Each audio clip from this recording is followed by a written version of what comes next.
No dancer, dancer na. No. Hey, dancer in India. ಬಾಲಿಲಿ ಕರೆ ಬೀಚ್ಗಳು ಸಿಕ್ಕಾಪಟ್ಟೆ famous.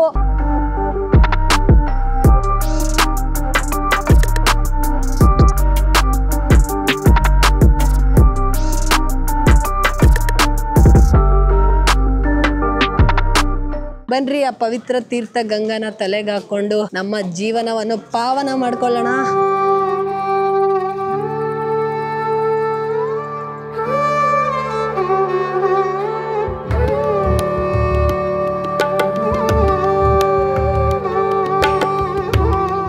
ಪಲ್ಲವರು ಮತ್ತೆ ಗುಪ್ತ ರಾಜವಂಶಸ್ಥರು ಯಾರ್ಯಾರಿದ್ದಾರೆ ಅವರೆಲ್ಲರಿಗೂ ಒಂದು ಹ್ಯಾಟ್ಸ್ ಆಫ್ ಮಾಡ್ತಾ ಇದ್ದೀನಿ.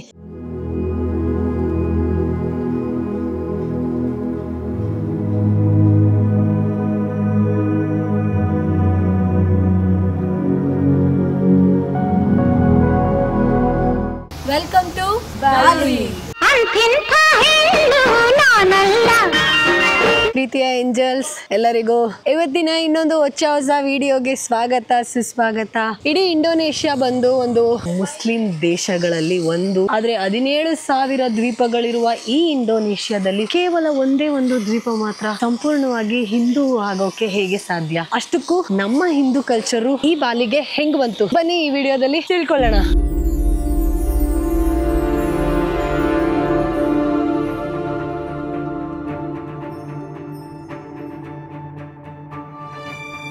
ಇದಕ್ಕೆಲ್ಲ ಕಾರಣ ನಮ್ಮ ಪುರಾತನ ಕಾಲದ ಹಿಂದೂ ರಾಜವಂಶಸ್ಥರು, ಅದರಲ್ಲಿ ಮೂಲತಃ ಪಲ್ಲವರು ಮತ್ತೆ ಚಂದ್ರಗುಪ್ತರು ಇಲ್ಲಿಗೆ ಜಮಾನಗಳ ಹಿಂದೆ ಬಂದು ಇಲ್ಲಿ ನಮ್ಮ ಒಂದು ಹಿಂದುತ್ವನ ಶುರು ಮಾಡಿದ್ರು.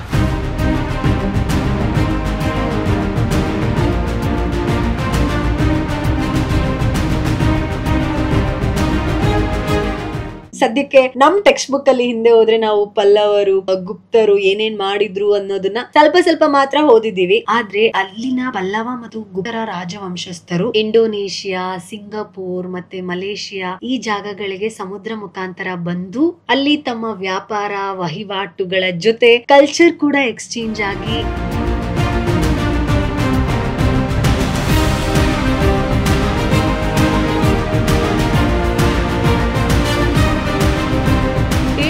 ಬಾಲಿ ಒಂದು ಹಿಂದೂ ದ್ವೀಪವಾಗಿರೋದಲ್ಲದೆ ಇದರ ಹೆಸರು ಕೂಡ ದೇವರ ದ್ವೀಪ ಅಂತಾನೆ ಹೆಸರು ತಗೊಂಡ್ಬಿಟ್ಟಿದೆ. ಹತ್ತತ್ರ ಏನಿಲ್ಲ ಅಂದ್ರೂ ಒಂದು 20,000 ದೇವಸ್ಥಾನಗಳು ಈ ಬಾಲಿ ದ್ವೀಪದಲ್ಲಿ ಅಷ್ಟೇನೆ ಇದಾವೆ. ಎಲ್ಲಿ ನೋಡಿದ್ರು ದೇವಸ್ಥಾನ, ಹೊಲ, ಗದ್ದೆ, ಅಂಗಡಿ, ರೆಸಾರ್ಟು, ಮನೆ ಮುಂದೆ ರೋಡ್ಗೊಂದೊಂದು ದೇವಸ್ಥಾನ ಇದ್ರು ಹೆಚ್ಚು ಕಮ್ಮಿ. ನಾವು ಹೇಗೆ ಪೂಜೆ ಮಾಡ್ತೀವಿ ಅದೇ ರೀತಿ ಇವರು ಪೂಜೆ ಮಾಡ್ತಾರೆ. ಕೆಲವೊಂದು ಚೇಂಜಸ್ ಗಳಿರುತ್ತೆ. ಏನಂದ್ರೆ ಇವರು ಪ್ರತಿಯೊಬ್ರು ಸಹ ನಾನು ಬಂದಾಗಿಂದ ಬಾಲಿಲಿ ಅಬ್ಸರ್ವ್ ಮಾಡಿರೋದು ಏನಂದ್ರೆ ಮನೆಯಿಂದ ಆಚೆ ನೈವೇದ್ಯ ಅಂತ ಒಂದು ಚಿಕ್ಕ ಬಾಳೆ ಎಲೆಯಲ್ಲಿ ಮಾಡಿರೋ ಬಟ್ಲು, ಬಾಳೆ ಎಲೆನೋ ಬಾಳೆ ದಿಂಡಲ್ಲಿ ಮಾಡಿರೋ ಬಟ್ಲು, ಅದರಲ್ಲಿ ನೈವೇದ್ಯಕ್ಕೆ ಒಂದ್ ಸಣ್ಣ ಬಾಳೆಹಣ್ಣು, ಚಾಕ್ಲೇಟು, ಹೂವು, ಹಣ್ಣು ಈ ತರದ್ ಇಟ್ಬಿಟ್ಟು ಒಂದು ಊದ್ಗಡ್ಡಿ ಹಚ್ಚಿ ಪ್ರತಿನಿತ್ಯ ಬೆಳಗ್ಗೆ ಮತ್ತೆ ಸಂಜೆ ನೈವೇದ್ಯನ ಮನೆಯಿಂದ ಆಚೆ, ಹೋಟ್ಲಿಂದ ಆಚೆ ಎಲ್ಲ cutting shop, restaurant, resort, cutting shop, bar, cafe ಎಲ್ಲಾ ಜಾಗದಲ್ಲೂ ಇಟ್ಟಿರ್ತಾರೆ.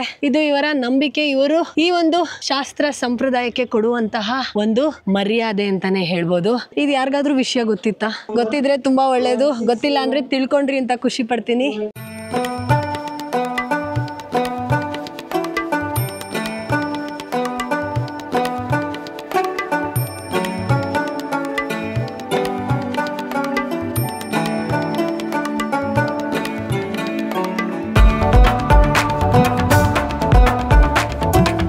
ಇದೀಗ ನಾನು ಇವತ್ತು ಬಂದಿದ್ದೀನಿ ಲೇ ಅಂಪುಯಾಂಗ್ ಅನ್ನುವ ಈ ದೇವಸ್ಥಾನಕ್ಕೆ. ಈ ದೇವಸ್ಥಾನದ ಸ್ಪೆಷಾಲಿಟಿ ಏನಂದ್ರೆ ನನ್ನ ಹಿಂದೆ ಕಾಣಿಸ್ತಿದ್ಯಲ್ಲ, ಗೇಟ್ಸ್ ಆಫ್ ಹೆವೆನ್ ಅಂತ ಕರೀತಾರೆ. ಏನ್ ಅಲ್ಲೋಗಿ ನಿಂತ್ಕೊಂಡ್ರೆ ನಾವು ಸೀದಾ ಸ್ವರ್ಗಕ್ಕೆ ಹೋಗ್ತೀವಿ ಅಂತ ಅಲ್ಲ. ಯಾರೋ ಒಬ್ಬ ಬಂದು ಒಂದು ಕಾಲದಲ್ಲಿ ಆ ಜಾಗದಿಂದ ಆಚೆ ನೋಡಿದ್ರೆ ಅಲ್ಲಿ ವಾಲ್ಕೆನಿಕ್ ಎರಪ್ಟ್ ಆಗುವಂತಹ ಒಂದು ಅಂಪುಂಗ್ ವಾಲ್ಕೆನಿಕ್ ಮೌಂಟೇನ್ ಕಾಣುತ್ತೆ. ಅಲ್ಲಿ ಹೋಗಿ ನಿಂತು ಆ ವ್ಯೂ ನೋಡಿದ್ರೆ ಅದು ಸ್ವರ್ಗದ ಬಾಕ್ಲು ತರ ಕಾಣುತ್ತೆ ಅಂತ ಅದು ಒಬ್ಬ ಹೇಳಿ ಅದು ಅಂದಿನಿಂದ ಇಂದಿನವರೆಗೂ ಈ ಜಾಗ ಗೇಟ್ಸ್ ಆಫ್ ಹೆವೆನ್ ಅಂತಾನೆ ಫೇಮಸ್ ಆಗಿದೆ ಈ ಪರ್ಟಿಕ್ಯುಲರ್ ಜಾಗ.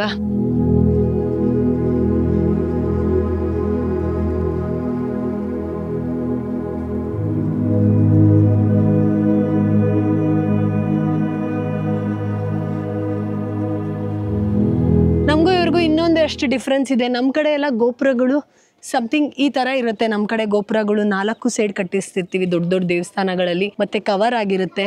ಆದ್ರೆ ಇವರು ದೇವಸ್ಥಾನಗಳ ಎಂಟ್ರಿಗಳು ಈ ತರ ಸ್ತಂಭಗಳಿರುತ್ತೆ. ಊರ್ ಹೆಬ್ಬಾಗಿಲು ಅಷ್ಟೇ, ನಾವು ದೊಡ್ಡದಾಗ ಆರ್ಚ್ ಕಟ್ತೀವಿ. ಇವರು ಊರ್ ಹೆಬ್ಬಾಗಿಲು, ಏರಿಯಾ ಹೆಬ್ಬಾಗಿಲು, ದೇವಸ್ಥಾನದ ಹೆಬ್ಬಾಗಿಲು ಎಲ್ಲ ಇದೇ ರೀತಿ ಇರುತ್ತೆ.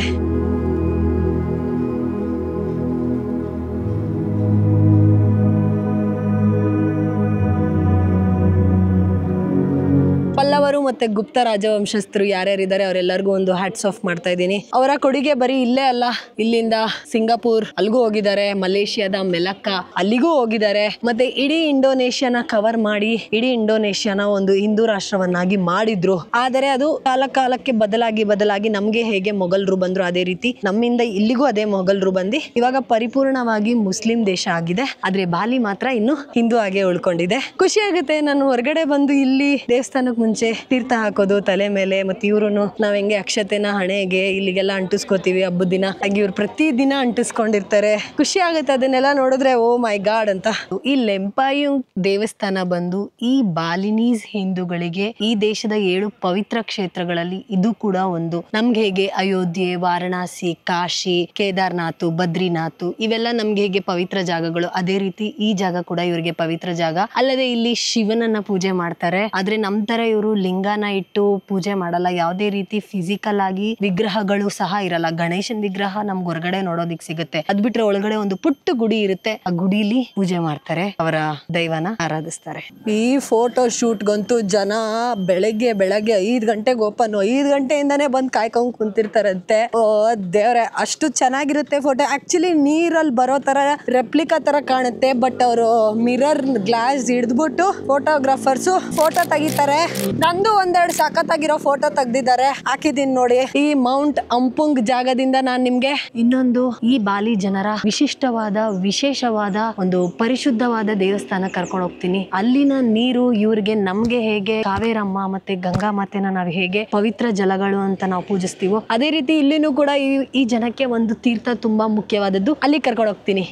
ನಾವೀಗ ಬಂದಿದ್ದೀವಿ ಈ ಬಾಲಿನೀಸ್ ಹಿಂದೂಗಳ ಇನ್ನೊಂದು ಪವಿತ್ರ ಕ್ಷೇತ್ರ ತೀರ್ಥಗಂಗಾಗೆ. ಯಾರಿಗೆ ಊಟ ತಗೊಂಡಿದ್ದು ಹೇಳ್ತೀನಿ ಬನ್ನಿ. ಇಲ್ಲಿ ಯಾವುದೇ ಪವಿತ್ರ ಕ್ಷೇತ್ರ, ದೇವಸ್ಥಾನಗಳು, ದೇವಾಲಯಗಳು ಎಲ್ಲೇ ಹೋದ್ರು ವಿಶಿಷ್ಟವಾದ ಪೂಜೆಗಳು, ಪುನಸ್ಕಾರ ಹಬ್ಬದ ದಿನ ಮಾತ್ರ ಒಳಗಡೆ ಬಿಡ್ತಾರೆ. ಬಿಡ್ದಿಂದಲ್ಲಿ ಬಿಡಲ್ಲ, ಹೊರಗಡೆಯಿಂದ ದೇವಸ್ಥಾನ ನೋಡ್ಕೋಬೇಕು. ಇಲ್ಲ ಅಂದ್ರೆ ಎಷ್ಟು ಆಕ್ಸೆಸ್ ಇದೆ ಫೋಟೋಗಳಿಗೆ, ವಿಡಿಯೋಗಳಿಗೆ ಅಂತಾನೆ ತುಂಬಾ ಜನ ಬರೋದು, ಅಷ್ಟಕ್ ಮಾತ್ರ ಬಿಡ್ತಾರೆ. ಬನ್ರಿ ಆ ಪವಿತ್ರ ತೀರ್ಥ ಗಂಗಾನ ತಲೆಗೆ ಹಾಕೊಂಡು ನಮ್ಮ ಜೀವನವನ್ನು ಪಾವನ ಮಾಡ್ಕೊಳ್ಳೋಣ.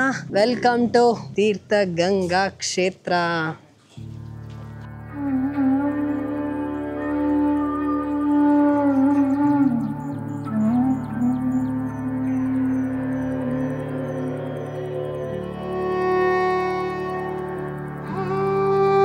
ಎಂಟರ್ ಆಗಿದ ತಕ್ಷಣ ನಮ್ಗೆ ತೀರ್ಥ ಪುಣ್ಯ ಕ್ಷೇತ್ರನ ಯಾವ್ದಿದ್ ಹಿಂಗಿದೆ, ಒಳ್ಳೆ ಪಾರ್ಕ್ ಇದ್ದಂಗಿದೆ ಅಂತ ಫೀಲ್ ಆಗುತ್ತೆ. ಯಾಕಂದ್ರೆ ಒಂದ್ ಸೈಡು ಲೇಕ್ ಮಾಡ್ಬಿಟ್ಟಿದ್ದಾರೆ ಅಂಡ್ ಇನ್ನೊಂದ್ ಸೈಡು ಇನ್ಸ್ಟಾಗ್ರಾಮ್ಗೆ, ಫೇಸ್ಬುಕ್ಕಿಗೆ ಒಳ್ಳೆ ಫೋಟೋಸ್ಗಳನ್ನ ಶೂಟ್ ಮಾಡ್ತಾ ಇದ್ದಾರೆ. ಕಾಣಿಸ್ತಾ ಇದೆಯಾ?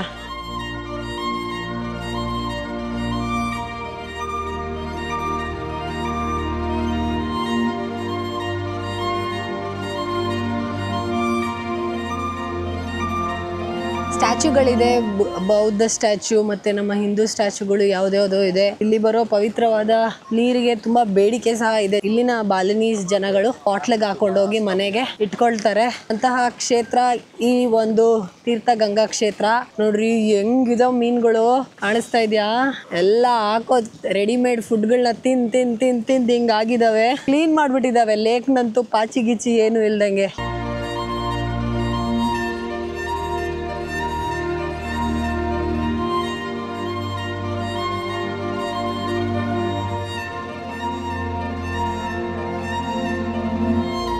ಓ ಮೈ ಗಾಡ್, ನೋಡ್ರಿ ಎಲ್ಲೇ ಬ್ರಿಡ್ಜು, ಏನೇ ಹತ್ರಿ ಈ ತರ ಇರುತ್ತೆ. ಇದು ಒಳ್ಳೆ ಡ್ರ್ಯಾಗನ್ ಶೇಪ್ ಅಲ್ಲಿ ಇದೆ ಇಲ್ಲಿ ಎಂಟ್ರಿ. ಯಾಕಂದ್ರೆ ಬಾಲಿನೀಸ್ ಅಲ್ಲಿ ಬೌದ್ಧ ಧರ್ಮನು ಪ್ಲಸ್ ಹಿಂದೂ ಧರ್ಮ ಎರಡು ತರ ಜನನೂ ಇದ್ದಾರೆ. ಈ ಪುಟಾಣಿ ಇದ್ರಲ್ಲೂ ಮೀನುಗಳು ಈಟೊಂದ್ ಬಿಟ್ಬಿಟ್ಟು ನೋಡ್ರಿ ಅವಕ್ಕೆ ಹೆಂಗ್ ಕಾಣ್ತವೆ, ಏನೋ ಹಾಕ್ತಾರೆ ಅಂತ ಹೆಂಗ್ ಬಂದೈತೆ.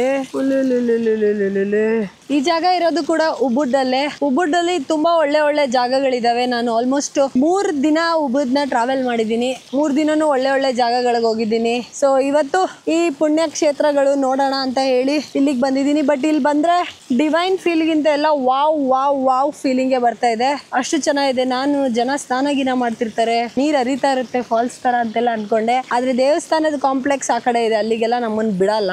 ಇಷ್ಟು ನಮಗೆ ವ್ಯವಸ್ಥೆ ಮಾಡ್ಕೊಟ್ಟಿರೋದೇ ದೊಡ್ಡ ವಿಷಯ ಅಲ್ವಾ. ನೋಡ್ರಿ, ಇವರು ನಮ್ಮಂಗೆ ಕಾಯಿನ್ಗಳು ಅಥವಾ ನಮ್ ಜನನೇ ಇಲ್ಲಿ ಕಾಯಿನ್ಗಳು ಹಾಕಿದಾರೋ ಏನೋ. ಕಾಯಿನ್ಗಳೆಲ್ಲ ಬಿಸ್ಲಿಕ್ಕೆ ಪಳ ಅಂತಿದಾವೆ. ಅವರವೆಲ್ಲ ಫೋಟೋಗಳು ಯಾವ ಕಾಲಕ್ಕೆ ಮುಗಿಯುತ್ತೋ ಏನೋ ಗೊತ್ತಿಲ್ಲ. ಆಮೇಲೆ ನಾನು ಹೋಗಿ ಮೀನಿಗೆ ಊಟ ಹಾಕೋಣ ಅಂತೇಳಿ ಇಲ್ಲಿ ಜೋಗಾಲಿ ಆಡ್ತಾ ಇದ್ದೀನಿ. ಜೋಗಾಲಿ ನಾವೇ ತೂಕೋಬೇಕು. ಬಿದ್ದಿದ್ರೆ ಆಯ್ತಪ್ಪ, ನಮ್ಮ ದೇಶದ ಥರ ಅಲ್ಲ.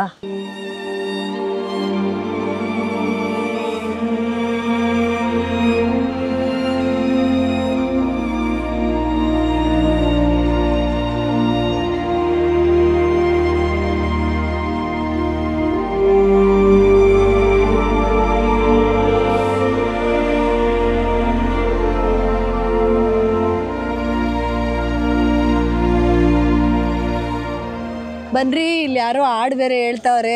ಇಂಡೋನೇಷ್ಯಾದ ಹಾಡುಗಳು ಹೆಂಗಿರುತ್ತೆ ಕೇಳೋಣ ಬನ್ರಿ. ಭಜನೆಗೆ ಹಾಡುಗಳು, ಇಲ್ಲಿನ ಭಜನೆ ಕೀರ್ತನೆಗಳು ಹೆಂಗಿರುತ್ತೆ ಕೇಳಿಸ್ಕೊಳ್ಳೋಣ ಬನ್ನಿ. Sorry, dancer no No dancer. Dancer na. No no no. Hey, dancer India. ನೋಡ್ರಿ ಹೆಂಗೆ ಹೇಳ್ತಾರೆ. Dancer India. No no no Good. No dancing. ಯಾವ ಥರದ ಸಾಂಗ್ ಅಂತಾನೆ ಗೊತ್ತಾಗ್ತಾ ಇಲ್ಲ ಇದಂತೂ.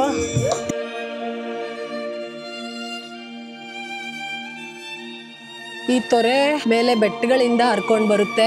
ಇಲ್ಲೆಲ್ಲ ನೋಡಿ, ಇಲ್ಲೆಲ್ಲ ಲಾಕ್ ಮಾಡಿದ್ದಾರೆ. ಲೋಕಲ್ಗಳು ಬಂದು ಈ ನೀರ್ನ ಪವಿತ್ರವಾದ ನೀರು ಅಂತ ಹೇಳಿ ತಲೆ ಮೇಲೆ ಪ್ರೋಕ್ಷಣೆ ಮಾಡ್ಕೊಳ್ಳೋದು, ಮತ್ತೆ ಸ್ನಾನ ಮಾಡೋದು, ಸೊ ಮುಳುಗಿ ಎದ್ದೇಳೋದು ಅದನ್ನ ಮಾಡ್ತಾರೆ. ಅದೇ ಈ ನೀರು, ಈ ಪವಿತ್ರ ಜಲ. ಮೇಲೆ ಹೋಗ್ಬೋದಾ? ಬಿಸಿ. ದೇವಸ್ಥಾನಕ್ಕೆ ಬಂದೆ ನಾನು. ಮತ್ತೆ ಇಲ್ಲೆಲ್ಲ ದೇವಸ್ಥಾನಗಳಲ್ಲಿ ಆರಾಮಾಗಿ ಚಪ್ಪಲಿ ಹಾಕೊಂಡು ಹೋಗ್ತಾರೆ. ಚಪ್ಪಲಿ ಬಿಟ್ಟು ಹೋಗ್ಬೇಕು ಅಂತೆಲ್ಲ ಏನಿಲ್ಲ.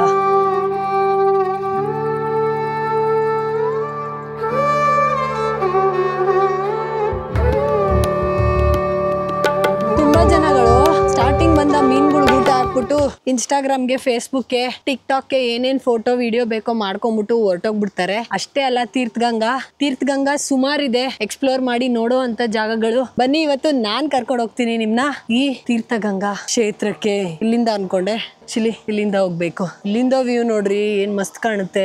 ನೋಡಿ, ಮೇನ್ ಜಾಗಗಳಿಗೆ ಹಿಂಗ್ ಬೀಗ ಹಾಕ್ಬಿಟ್ಟಿರ್ತಾರೆ. ಹೋಗ್ಬೇಕು ಅಂತ ನಾವ್ ಆಸೆ ಪಟ್ರು ಹೋಗಕ್ ಬಿಡಲ್ಲ.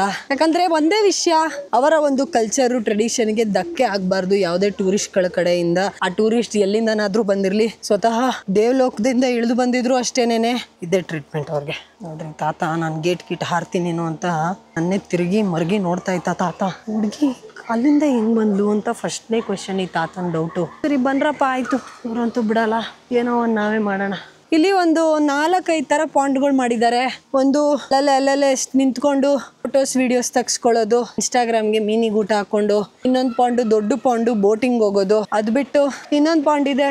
ಇನ್ನೊಂದು ಪಾಂಡಲ್ಲಿ ಜನಗಳು ಆಟ ಆಡ್ತಾ ಇದ್ದಾರೆ, ಸ್ವಿಮ್ಮಿಂಗ್ ಪೂಲ್ ತರ ಬಳಸ್ತಾ ಇದ್ದಾರೆ ಇನ್ನೊಂದು ಪಾಂಡ್ನ. ಅದು ಬಿಟ್ಟು ಈ ತರ ಸ್ಮಾಲ್ ಪಾಂಡ್ಗಳು ಬೇಜಾನ್ ಇದಾವೆ. ಅಲ್ಲೆಲ್ಲ ಮೀನುಗಳು ರಾಜಾರೋಷವಾಗಿ ಈಜಾಡ್ಕೊಂಡಿದ್ದಾವೆ. ಈಜಾಡ್ತಾರೆ ಎಂದೆ.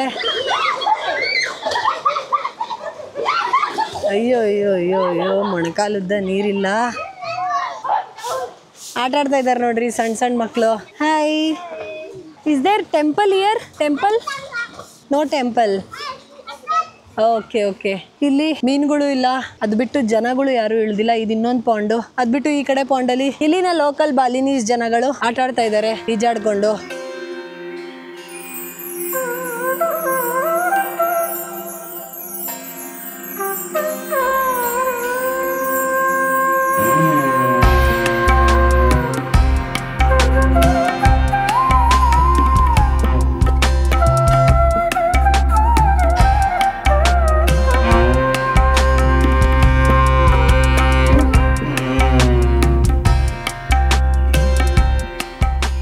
ಇದೊಂದು ಸ್ವಿಮ್ಮಿಂಗ್ ಮಾಡುವಂತ ಪಾಂಡು. ಇದು ಸ್ವಲ್ಪ ದೊಡ್ಡ ಪಾಂಡು. ಆಗ್ಲೇ ಯಾರ್ಯಾರೋ ಫಾರಿನರ್ಸ್ಗಳೆಲ್ಲ ಇಳಿದ್ಬಿಟ್ಟವ್ರೆ. ಅಯ್ಯೋ, ಇಲ್ಲಿರೋ ಮೀನ್ಗಳು ನೋಡ್ರಿ. ಬನ್ರಿ ಪಾಪ, ಮೀನ್ಗಳಿಗೆ ಊಟ ಹಾಕೋಣ. ಏನ್ರಿ ಇಷ್ಟಪ್ಪ ಇದಾವೆ ನೋಡಿ. ಯಾಕೆ ಇಲ್ಲಿ ಬಂದಿದಾವೆ ಇವೆಲ್ಲ? ಏನ್ರಿ ಇಷ್ಟಿಷ್ಟು ಗಾತ್ರದ ಮೀನುಗಳು ಎಲ್ಲ ಒಂದೇ ಕಡೆ ನಿಂತ್ಕೊಂಡು ಟ್ರಾಫಿಕ್ ಜಾಮ್ ಮಾಡ್ಕೊಂಡು ಹಿಂಸೆ ಪಡ್ತಾವ, ಅಥವಾ ಅವಕ್ಕೆ ತಪ್ಪಿಸ್ಕೊಂಡ್ಬಿಟ್ಟಿದಾವ? ಎಲ್ಲಿ ಹೋಗ್ಬೇಕು, ಏನು ಮಾಡಬೇಕು ಅಂತ ಗೊತ್ತಾಗ್ತಾ ಇಲ್ವಾ?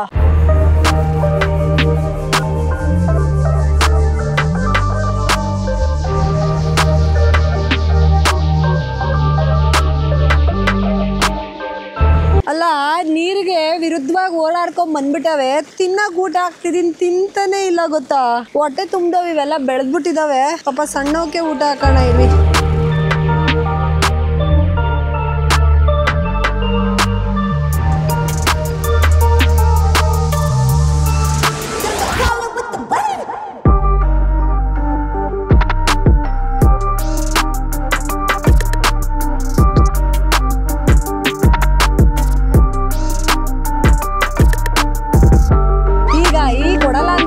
ಹೋಗ್ತಾ ಇದ್ದೆ, ಈಗ ಆಗ್ತಾ ಇದೀನಿ. ಈಗ ಕರೆಕ್ಟ್ ಆಗಿ ಬರ್ತಾವೆ. ಅಕ್ಕ ಅಕ್ಕ ಅಕ್ಕ ಅನ್ಕೊಂಡ್ ಬರ್ತಾವೆ. ಯಾವ್ಯಾವಪ್ಪ ಈ ಮೀನುಗಳು?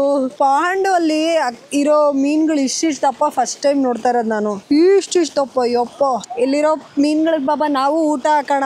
ಓ ಅಲ್ಲೆಲ್ಲ ಸಮಸ್ಯೆ ಆಗ್ಬಾರ್ದು ಅಂತ ನಾನು ಸುತ್ತ ಜೋಡಿಗಳು ದಿನ ಬರೋ ಟೂರಿಸ್ಟ್ಗಳು ಹಿಂಗೆ ಊಟದ ಮೇಲೆ ಊಟ ಅಂತ ಕೊಡ್ತಾ ಇದ್ರೆ ಇವ್ ತಾನೇ ಮೃಷ್ಟಾನ್ನ ಭೋಜನ ಮಾಡದೆ ಇನ್ಯಾವ ಭೋಜನ ಮಾಡ್ತಾರೆ. ಪಾಪ ಬೇರೆಯವರೆಲ್ಲ ಫೋಟೋಗಳು ತಗೊಂತಿದ್ದಾರೆ. ಅವರಿಗೆಲ್ಲ ಫೋಟೋ ಬಾಂಬ್ ಮಾಡಿ ಬೈಕೊಳ್ಳೋಂಗ್ ಮಾಡೋದ್ ಬೇಡ.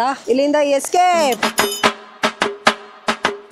ಎಲ್ಲರೂ ಸಮುದ್ರಕ್ಕೆ ವೈಟ್ ಸ್ಯಾಂಡ್ ಬೀಚು ಅಂತ ಎಲ್ಲ ವೈಟ್ ಸ್ಯಾಂಡ್ ಬೀಚ್ ಹುಡ್ಕೊಂಡು ಹೋಗ್ತಾರೆ. ನಾನ್ ನೋಡ್ರಿ ಇವತ್ತು ಚೇಂಜ್ ಇರ್ಲಿ ಸ್ವಲ್ಪ ಅಂತ ಈ ಕರೆ ಬೀಚಿಗೆ ಕರ್ಕೊಂಡ್ ಬಂದಿದ್ದೀನಿ. ಬಾಲಿಲಿ ಕರೆ ಬೀಚ್ಗಳು ಸಿಕ್ಕಾಪಟ್ಟೆ ಫೇಮಸ್ಸು. ಆದ್ರೆ ಇಲ್ಲಿಗೆ ಬರೋ ಟೂರಿಸ್ಟ್ಗಳಿಗೆ, ಇಲ್ಲಿರೋ ಲೋಕಲ್ಸ್ಗಳಿಗೆ ಈ ಕರೆ ಬೀಚ್ ಅಂದ್ರೆ ಇಷ್ಟನೇ ಇಲ್ಲ ಅನ್ಸುತ್ತೆ. ಬೀಚ್ಗಳಲ್ಲೂ ರೇಸಿಸಮ್ ಮಾಡ್ತಾರಪ್ಪ ಜನ. ಓ ಇಲ್ಲಿ ಸಮುದ್ರ ನೋಡ್ರಿ, ಯಾರು ಟೂರಿಸ್ಟ್ ಇಲ್ಲ, ಯಾರು ಜನಗಳೇ ಇಲ್ಲ. ಇಲ್ಲಿ ಡ್ರೋನ್ ಆಡ್ಸೋಣ. ಡ್ರೈವರ್ ಅಣ್ಣ ಪಾಪ ಒಂದ್ 3-4 ಅವರ್ ಗಾಡಿ ಓಡಿಸಿ ಸುಸ್ತಾಗಿದ್ರು. ಇಲ್ಲಿ ಬೀಚ್ ಹತ್ರ ಇರಿ ನೀವು ಅಂತ ಹೇಳಿ ಅವ್ರು ದಮ್ ಹೊಡಿಯಕ್ ಹೋದ್ರು. ನಾನು ಇಲ್ಲಿಗೆ ಬಂದಿದ್ದೀನಿ.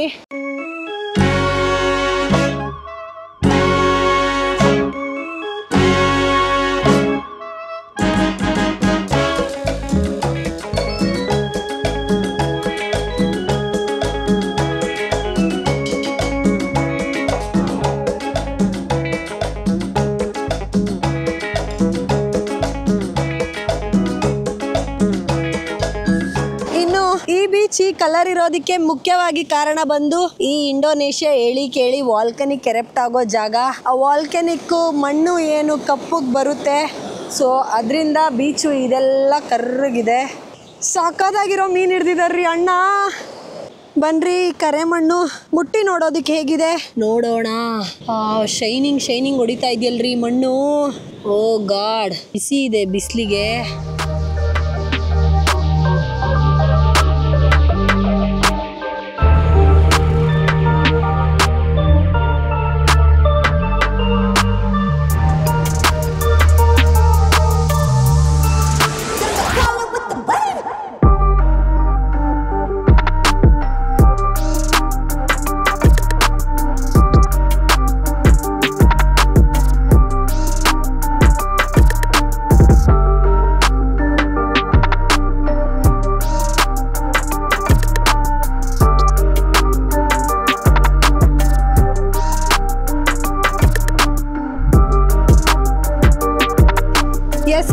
ಇವತ್ತಿನ ವಿಡಿಯೋ ನಿಮ್ಮೆಲ್ಲರಿಗೂ ಇಷ್ಟ ಆಗಿದೆ ಅಂತ ಭಾವಿಸ್ತಾ ಇದ್ದೀನಿ. ಮತ್ತೆ ಮುಂದಿನ ಇನ್ನೊಂದು ಸೂಪರ್ ಆಗಿರೋ ವಿಡಿಯೋ ಜೊತೆ ನಾನು ನಿಮಗೆ ಸಿಗ್ತೀನಿ. ಅಲ್ಲಿನವರೆಗೂ ಟೇಕ್ ಕೇರ್, ಟಾಟಾ. ಹೋಗ್ಬಿಟ್ಟು ಬರ್ತೀನಿ. ಬಾಯ್.